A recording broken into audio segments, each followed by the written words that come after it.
Viajando com o Biquíni. Olá, boa noite! Hoje no nosso programa Viajando com o Biquíni, nós vamos continuar nas montanhas dos Balcãs, lá no sudeste da Europa. A gente no último programa foi para Budva, em Montenegro, que é o país que tem mais milionários per capita da Europa.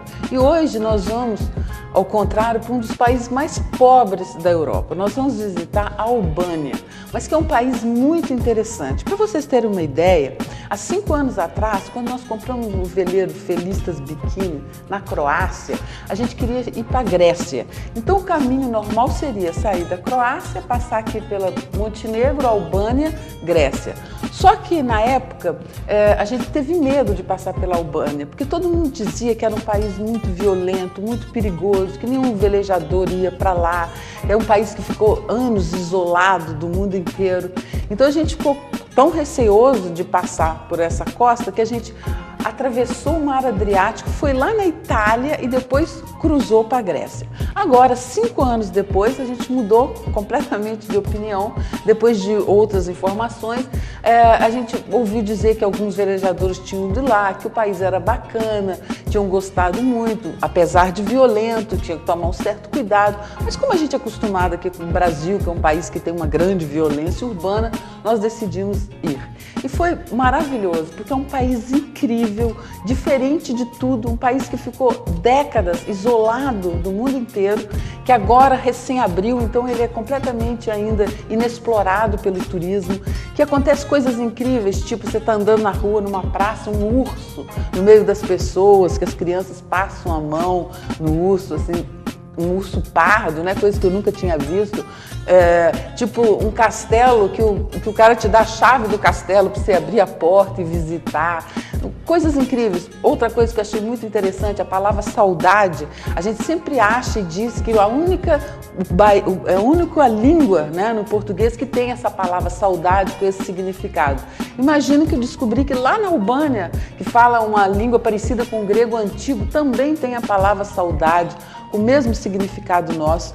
E tem muitos lugares bacanas, eu vou fazer mais de um programa, mas hoje eu escolhi para começar Porto Palermo, que é um porto pequeno, mas um lugar lindo e que me marcou muito por um motivo, assim, infelizmente vocês não vão perceber, mas pelo cheiro, pelo perfume. O lugar mais incrível que eu já vi, perfumado, com as plantações em volta, os temperos, e lindo, com castelo, com ancoradouro super bem protegido. Solta aí, Fernando, para a gente ver as imagens, então, da Albânia, começando em Porto Palermo.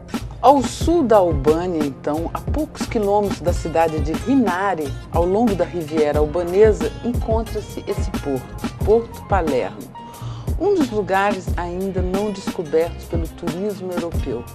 Imagina um lugar como esse, um castelo, um ancoradouro super bem protegido, onde a gente ainda consegue ficar sozinho dias aí. Isso é um privilégio de se navegar no mundo, chegar num lugar desse. Esse castelo, ele é situado aí, muito bem conservado, e tem muitas polêmicas sobre a origem dele. Depois a gente vai visitá-lo, né? E a gente vai ver que ele foi construído no início do século XIX por Ali Pasha de Tepelena. É um homem muito famoso, tem muita literatura a respeito dele. Esse porto, como vocês estão vendo, é um atracador incrível, um porto super bem protegido, onde a gente pode ancorar tranquilamente. Tem até uma certa infraestrutura ali, um restaurantezinho, ali em cima tem uma pousada, um hotelzinho com algumas cabanas. Mas é maravilhoso ficar num lugar desse. O mais impressionante desse lugar é o cheiro. Tem um perfume incrível, uma coisa que eu nunca vi na minha vida e uma coisa que me marcou demais. Apesar desse lugar árido, né, como vocês estão vendo aí, apenas as cabras sobrevivem num lugar tão árido, mas ali, todos esses morros que a gente está vendo aí, eles são plantados de sálvia e tem um cheiro incrível. E quando a gente entra no ancoradouro, a gente sente esse cheiro fortíssimo e depois, o tempo inteiro que a gente está ali, continua esse cheiro, esse perfume incrível que eu nunca tinha visto em lugar nenhum, que é muito bacana. Mas esse lugar aí, eles também tem um passado muito dramático, né? A gente sabe que a Albânia, ela, depois da guerra, ela foi, quem assumiu o poder foi o ditador Enver Hoxha, um dos mais terríveis, né, da história aí dos Balcãs. Ao contrário que a gente viu no último programa, o Tito da Iugoslávia, que era comunista, mas era bom, se dava tanto bem com a Rússia como com os Estados Unidos, o Enver Hoxha, ele era inimigo tanto do Ocidente como da Cortina de Ferro. Então isso aí depois a gente vai ver as atrocidades que ele cometia, mas esse castelo, ele é polêmico, como eu estava dizendo, porque ali naquela placa que a gente viu ali, está escrito que foi o Ali Pasha que construiu. O senhor que toma conta aí das cabras, que também que toma conta do castelo, ele teve que sair ali para fazer um lanche, alguma coisa, e simplesmente deixou a chave com a gente. Então a gente pela primeira vez, né, teve essa experiência de entrar num castelo sozinhos, poder ficar lá dentro, explorar, ver tudo, muito bacana.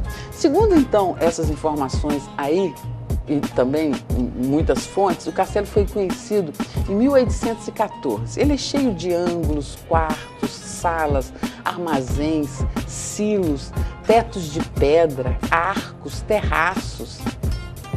E terraços imensos lá em cima, com uma vista maravilhosa, uma construção muito interessante. A polêmica contra a construção desse castelo é porque, como ele é num estilo veneziano, muito claramente, né, quando a gente observa, ele é assim, em formato triangular, cheio de torres, como muitos fortes ali por perto. Então, alguns dizem que essa construção já vem desde a época dos venezianos, né, desde séculos antes. Mas, de todo jeito, o Ali Pasha morou aí, fez transformações, e é muito interessante a história aí, porque esse Ali Pasha, ele era terrível, né, as atrocidades dele. Então, disse que ele tinha ele mandou construir uma igreja, uma capela para uma das mulheres dele, porque ele tinha um harém, né, até inclusive tem muita polêmica sobre a sexualidade dele, porque ele tinha haréns tanto de homem como de mulher, mas enfim, uma das mulheres dele, preferida com certeza, ele mandou construir do outro lado do castelo uma igrejinha, uma capela para ela ir rezar todos os dias. E essa região aí, né, sempre foi muito atacada, né, por pirataria, pelos turcos, e, inclusive tem bunkers aí nessa costa, casamatas por toda a costa, são 500.000 casamatas, gente, na Albânia, né, aquele lugarzinho de concreto pequenininho para se proteger dos ataques, apenas com um buraco para se enfiar a arma e atirar. E esse lugar, então, tinha que ser muito bem protegido. Então ele mandou construir essa igrejinha do outro lado ali do castelo. Foi um engenheiro francês, um arquiteto italiano e um construtor albanês. Depois que ficou pronta a igrejinha que ele mandou construir em apenas 48 horas, ele colocou o engenheiro e o arquiteto dentro da igreja e bombardeou aí desse terraço. Deu tiros de canhão para testar, para ver se era eficiente mesmo. Imagina. E graças a Deus, né, obviamente foi bem sucedido o teste de qualidade. Mas enfim, esse Ali Pasha tem muitas polêmicas sobre ele, né? Muita história. Ele era um turco dessa época que reinava aí, ele era apelidado também do asiático, então Leão de Yamina. Ele era um albanês otomano, né?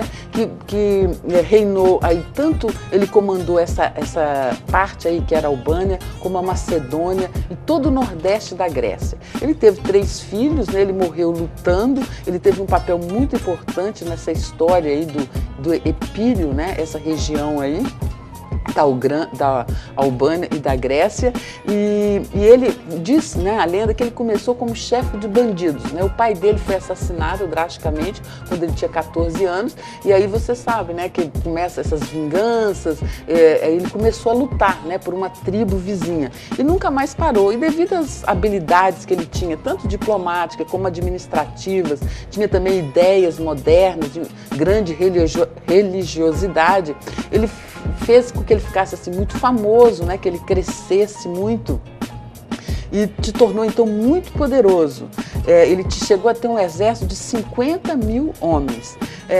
Até, inclusive, o Lord Byron, né, o inglês famoso, ele visitou aí essa corte de Ali Pasha em 1809 e, segundo ele, né, essa corte aí, ela era superior em riqueza, refinamento de qualquer outra cidade grega. Lá a gente está vendo lá na frente a igrejinha que ele bombardeou com um canhão, né? Que a mulher atravessava essa baiazinha para rezar lá na frente. A gente está vendo aí também tem essa cultura aí de peixes e mariscos, né? Hoje em dia tem fazendas ali de peixes, porque está começando, né, um certo turismo a aparecer aí, mas mais locais, pessoal da Albânia mesmo. É um lugar ainda inexplorado pelos albaneses.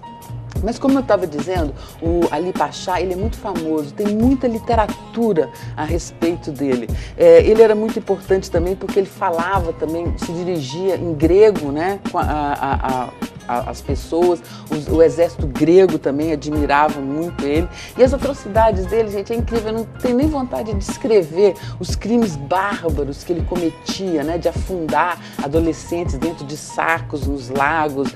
Por exemplo, essa tribo que matou o pai dele, ele matou 739 pessoas dessa tribo. Muito interessante também são esses tetos de pedra que usavam nessa época, né? Obviamente eles usavam os materiais que eles tinham ali, mas enfim, a Albânia então é esse pequeno país montanhoso, né, da Península Balcânica, no sudeste da Europa. É pouco maior que Alagoas aqui no Brasil, porém com uma população menor, mas cerca de 3 milhões de pessoas. A moeda aí é o lek, é uma moeda que corresponde a 2 euros mais ou menos, um lek. E a Albânia, a maioria do povo aí é muçulmano, 55% muçulmano. E 35% são agnósticos. Olha que interessante. É o único país que tem na Constituição o ateísmo. Muita gente ateu lá, muito interessante.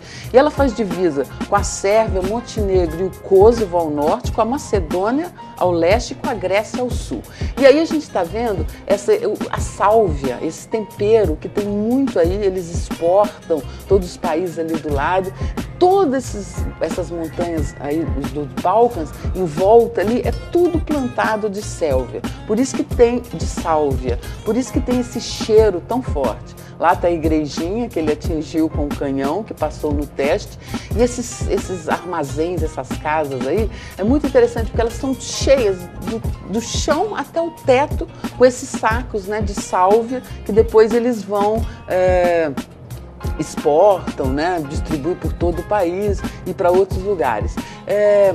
Esse lugar aí, olha que porto maravilhoso, a gente pode escolher se a gente quiser ficar ali ancorado, mas geralmente, obviamente, paga-se alguma coisa, a gente preferiu ficar ali independente na âncora. Aí o homem preparando o chá, né, como se diz, condensando, né, para poder embalar e para poder levar para os lugares. Então isso aí, né, que faz com que esse porto tenha esse cheiro tão delicioso, toda essa sálvia que eles ficam secando, né, aí fora no portinho, né, esses homens trabalhando aí o tempo todo, depois eles vêm, carregam para transportar essa sálvia para vender para os outros lugares.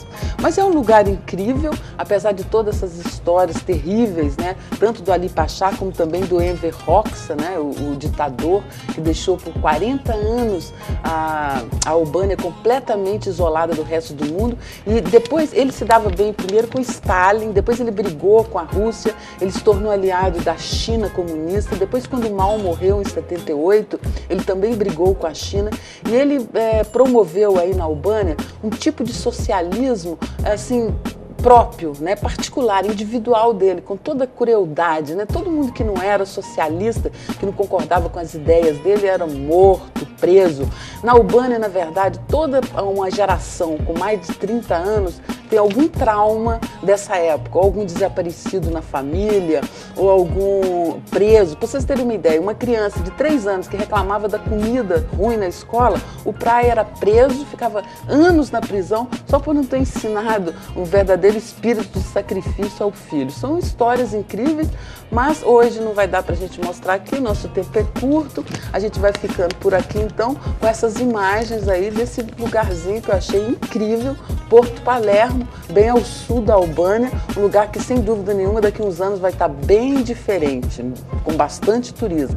Então é isso aí, gente, hoje eu vou ficando por aqui, vocês não percam os próximos programas, porque eu vou continuar nessa região aí dos Balcãs, Tem outros lugares lindos na Albânia para vocês verem. Depois vamos continuar Montenegro, Bósnia e Herzegovina. Não percam a próxima quinta-feira, Viajando com Biquíni. Um beijo bem grande e até lá. Tchau.